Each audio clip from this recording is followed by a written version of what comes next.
बिस्मिल्लाहिर्रहमानिर्रहीम। अस्सलाम वालेकुम दोस्तों, आप देख रहे हैं यूट्यूब चैनल और मैं हूं आपका मेज़बान मकसूद गौहर। दोस्तों, काफ़ी दिनों के बाद आपसे मुलाकात हो रही है और ये काफ़ी दिन या काफ़ी दिनों के बाद या इतना तवील वक्फे के बाद मुलाकात होने की वजह जो है या मेरी गैर हाज़िरी की जो वजह है वो सेहत के मसाइल थे। आर्ज़ाए क़ल्ब जो था उसकी जो तकलीफ़ थी, मसाइल थे, उस मजबूरी की बिना पर आपसे थोड़े दिनों की दूरी रही।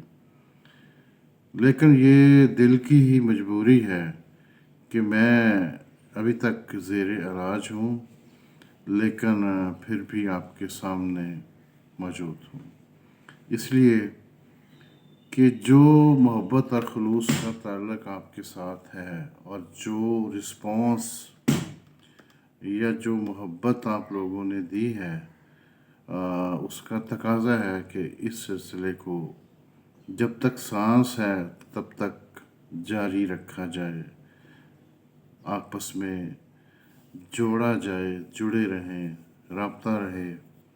तो ये सारी सूरत हाल थी जिसकी वजह से ख़ासा तवील वक्फ़ा रहा है। अभी भी इलाज चल रहा है, अद्वियात का सिलसिला है। बहरहाल ये तो सारी चीज़ें होती रहेंगी। इस दौरान जो हमारी सियासी सूरत हाल है हमारे मुल्क की है, पहले उसका थोड़ा सा हम इस वीडियो में अहाता करते हैं कि इस वक्त हम कहाँ खड़े हैं। पाकिस्तान के वज़ीर आज़म इमरान ख़ान के ख़िलाफ़ PDM की जो मुहिम थी उसका जनाज़ा तो निकल चुका हुआ है, इसीलिए सियासी हलके इस हवाले से इन्ना लिल्लाह व इन्ना इलैहि राजिऊन कहते हैं। ये इत्तेहाद जो बनाया गया था इसका वही फार्मूला था जो 77 में भुट्टो के ख़िलाफ़ PNA की तहरीक जो पाकिस्तान कौमी इत्तेहाद के नाम से बनाई गई थी, और ये तहरीक भी पाकिस्तान डेमोक्रेटिक अलायंस, पाकिस्तान जमहूरी इत्तेहाद इसको नाम दिया गया था,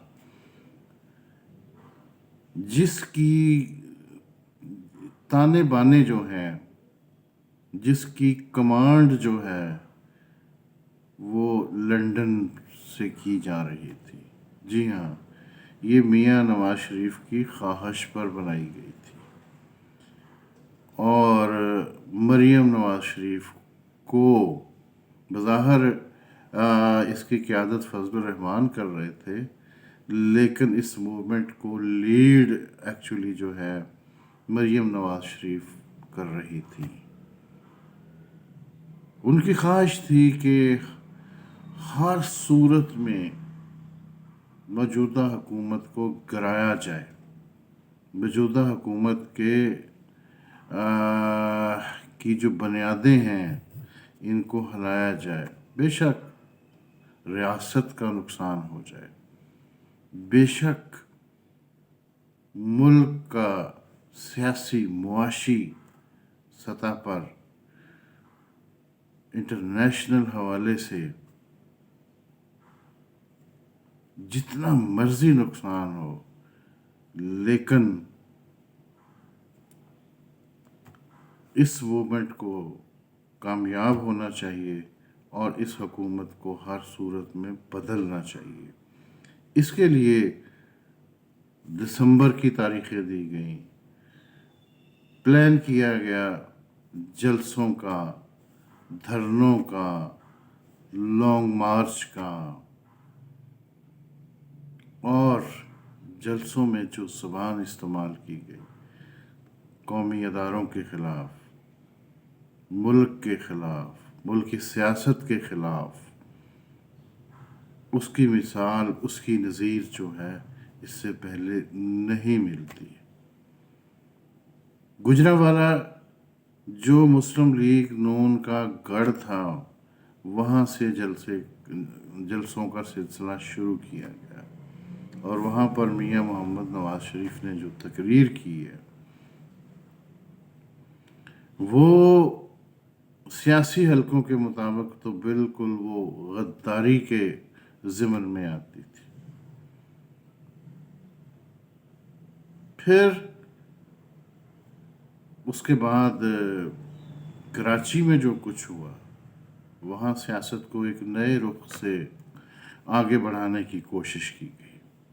قائد اعظم کے مزار پر جو ہوا اور اس کے نتیجہ میں جو کہانی ڈیولپ ہوئی، اس کو سب لوگ جانتے ہیں. پھر یہ کوئٹہ چلے گئے.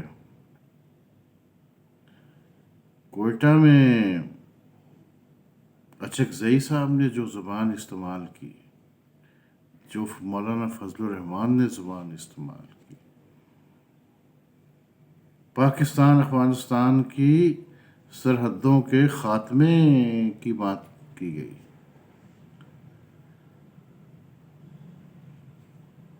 اور اس کے بعد پھر ملتان کا جلسہ ہوا، اور پھر جب لاہور کا جلسہ ہونے کی بات ہوئی،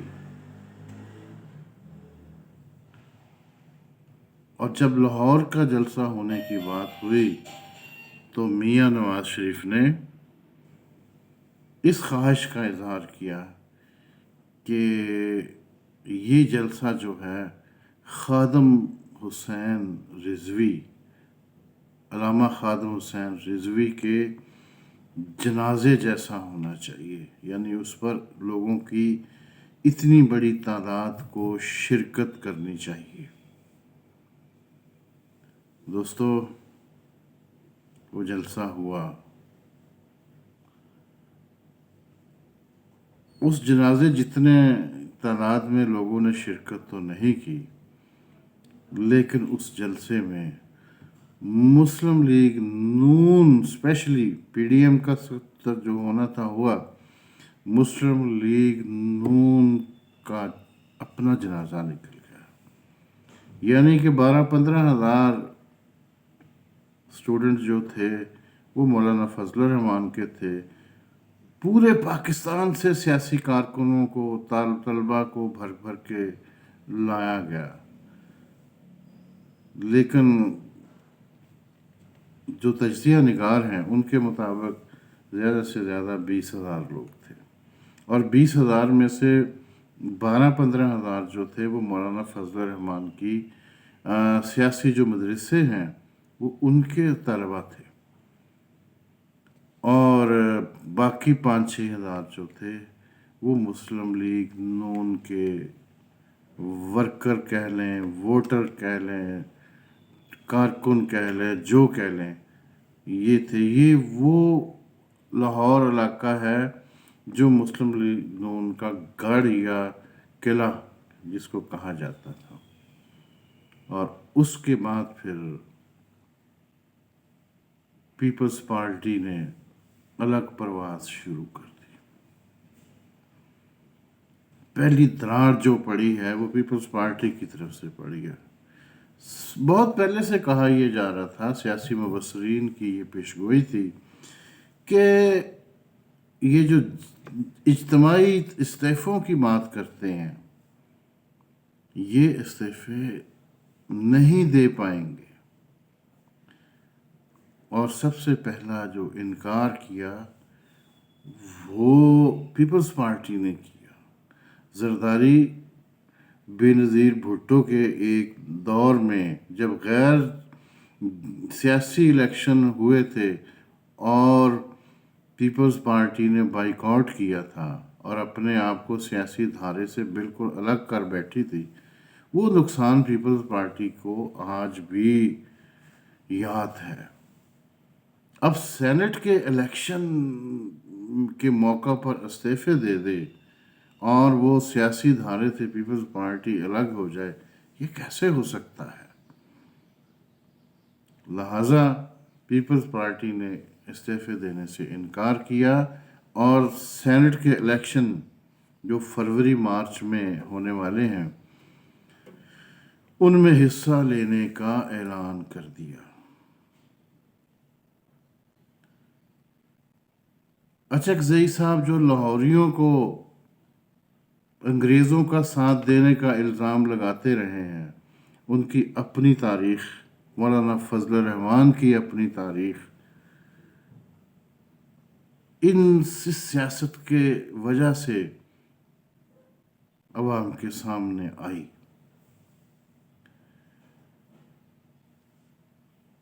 بہاولپور تک پہنچتے پہنچتے یہ موومنٹ جو ہے دم توڑ گئی۔ اچکزئی پیپلز پارٹی اس ٹرین سے نیچے اتر گئی۔ اچکزئی خاموش ہو گئے، گم ہو گئے۔ مریم نواز صدمے کا شکار ہو گئیں اور مولانا فضل الرحمان بالکل اکیلے رہ گئے۔ اور جب وہ اکیلے رہ گئے تو اب ان کی زبان بھی یہ کہہ رہی ہے کہ جی ہم سینٹ کے الیکشن میں حصہ لیں گے، یعنی وہ دھرنے اور وہ جو جلوس لانگ مارچ تھے وہ سب بھول گئے ہیں۔ پیپلز پارٹی کہہ رہی ہے سینٹ کے الیکشن میں حصہ لیں گے، مسلم لیگ نون بھی کہہ رہی ہے سینٹ کے الیکشن میں حصہ لیں گے اور تحریک انصاف کو کھلا میدان نہیں دیں گے۔ مولانا فضل الرحمان بھی کہہ رہے ہیں کہ تحریک اپنا سینٹ کے الیکشن میں حصہ لیں گے، شاید انہیں 1-2 سیٹیں مل جائیں اگر مولانا شیرانی نے ان کا بیڑا غرق نہ کیا۔ مولانا شیرانی نے تو سارے کچے چٹھے کھول کے رکھ دیے نا ان کے، مولانا فضل الرحمان کے، اور ان کی پارٹی میں پہلے تو سمیع الگ گروپ تھا، اب مولانا شیرانی گروپ، مولانا فضل الرحمان گروپ جو ہے یہ بھی الگ بنتے نظر آ رہے ہیں، یعنی کہ جمعیت علماء اسلام جس کو فضل الرحمان کی وجہ سے فے کہا جاتا ہے، مولانا شیرانی اس فے کو ماننے کے لیے تیار نہیں ہیں۔ وہ کہتے ہیں یہ فے فیک ہے، جعلی ہے، اصل جماعت جمعیت علماء اسلام پہلے ہند ہوتی تھی اور اب یہ جمعیت علماء اسلام پاکستان ہے۔ دوستو یہ وہ صورتحال تھی کہ پی ڈی ایم جو ہے وہ اس وقت ختم ہو چکا ہے۔ وہ جو پاکستان جمہوری اتحاد جو ملک میں مارشل لا کو دعوت دینے کے لیے تھا، اور پھر پاکستان کے جو کرپشن زدہ سیاستدان ہے یا سیاست ہے اس کو تحفظ دینے کے لیے تھا، وہ دم توڑ چکا ہے۔ اور اس کا فائدہ جو ہے موجودہ حکومت کو پہنچا ہے۔ اس تحریک کی ناکامی کی وجہ سے موجودہ حکومت کی چال ڈھال اب بالکل بدل چکی ہے۔ موجودہ حکومت کا کانفیڈنس جو ہے وہ زیادہ بہتر ہو چکا ہے اور مولانا فضل الرحمان، مریم نواز شریف، یہ جو اچکزئی تھے، یہ جو مولانا نورانی کے بیٹے تھے زین نورانی اور باقی جو چوچو کا مربع تھا جس کو تحریک انصاف والے مکس اچار بھی کہہ رہے تھے، وہ بالکل مکسچر ہو کے ایک محلول یا ملغوبہ بن چکا ہوا ہے، اور جس کا اپنا وجود جو ہے، یہ جو اکائیاں نظر آتی تھیں یہ ختم ہو چکی ہیں۔ इन हालात को देखते हुए इमरान खान सियासी जो है हिकमत अमली बदलते नज़र आ रहे हैं। अब वो मुकाबले में नए खिलाड़ी जो हैं वो मैदान में उतार रहे हैं। अब सेनेट के इलेक्शन की मुकम्मल तैयारी हो रही है और सेनेट के इलेक्शन में मुस्लिम लीग नून जो है अपोजिशन के मुकाबले के लिए जो खिलाड़ी उतार रही है, जिन्हें सेनेट का मेंबर मुंतखब करवाया जाएगा, उनमें डॉक्टर बाबर अवान, शहजाद अकबर, सानिया निश्तर और अगर दोहरी शख्सियत के जाल से या जंजाल से निकल गए जुल्फ़ी बुखारी, तो वो भी सेनेट के इलेक्शन में हिस्सा ले सकते हैं। फिर सैफुल्ला नियाज़ी साहब हैं, फिर ज़फ़र अली शाह जो मुस्लिम लीग नून से पाकिस्तान तहरीक इंसाफ में शामिल हुए थे, वो भी मैदान में उतर सकते हैं। और फिर अपने जो वज़ीर इत्तलात हैं शिबली फराज जो हैं, वो भी सेनेट के इलेक्शन में हिस्सा लेंगे। ये नाम तकरीबन जो मैंने आपको बताए हैं ये अब तक कन्फर्म हो चुके हैं। यानी अब जो दुश्मन ने तहरीक इंसाफ या इमरान खान पर हमला किया था, मुकाबले के लिए अब नए और मजबूत खिलाड़ियों के साथ तहरीक इंसाफ सामने आ रही है। अब सियासत जो है आगे, अभी सियासत में कुछ जोड़ तोड़ है, मैं उसकी अगले वीडियो में हम बताएंगे, डिस्कस करेंगे कि मोहम्मद अली दुरानी कौन से पैगाम लिए फिर रहे हैं और आगे चलकर क्या मुमकिन सूरत हाल बन सकती है। लेकिन इस वक्त तक की जो सूरत हाल थी वो ये है कि मौजूदा हुकूमत इस वक्त कॉन्फिडेंस में है और बहुत से जो ख़तरात से वो उन ख़तरात से तकरीबन बाहर निकल चुकी है और सेनेट के इलेक्शन अगर कामयाबी के साथ हो जाते हैं और हस्बे तवक्को तहरीक इंसाफ को सेनेट में अक्सरियत मिल जाती है और वो अपना सेनेट का चेयरमैन बनाने में कामयाब हो जाते हैं, तो फिर तहरीक इंसाफ के रास्ते की बहुत सी रुकावटें दूर हो जाएंगी। गो के महंगाई है, मसाइल का सामना है, मुआशी तौर पर इतने मुस्तहकम नहीं हैं और अभी हुकूमत की वो प्रोग्रेस जो अवाम में पजीराई हासिल कर सके, वो प्रोग्रेस अभी सामने नहीं आई है। लेकिन कहा यह जा रहा है कि मार्च के बाद, क्योंकि ये मार्च तक का महीना जो है ये मौजूदा हुकूमत के लिए शदीद दबाव के महीने, लेकिन इसके बाद मई, जून, जुलाई, ये जो अगला बजट बनने के बाद हुकूमत फिर तेज़ी के साथ तरक्याती मंसूबों की तरफ रवां दवां होगी। महंगाई के ख़िलाफ़ मुख्तलिफ़ काम किए जाएंगे और जो अगला साल में जब ये दाखिल होगी तो फिर शायद अवाम के कुछ गिले शिकवे जो हैं वो दूर हो सकें, क्योंकि हो सकता है एहतसाब का अमल जो है ये भी अपने कुछ ना कुछ मुंतकी अंजाम के करीब पहुंच चुका होगा और बहुत से सियासी जो इश्यूज़ हैं वो भी ख़त्म हो चुके होंगे। तो दोस्तों, इस वक्त सियासी हवाले से یہ تھی ملکی صورتحال، اور نئی خبروں، نئے تجزیے کے ساتھ ہم اگلے ویڈیو میں حاضر ہوں گے۔ اپنا خیال رکھیے، اپنے دوست احباب کا خیال رکھیے، سلامت رہیں۔ اللہ حافظ۔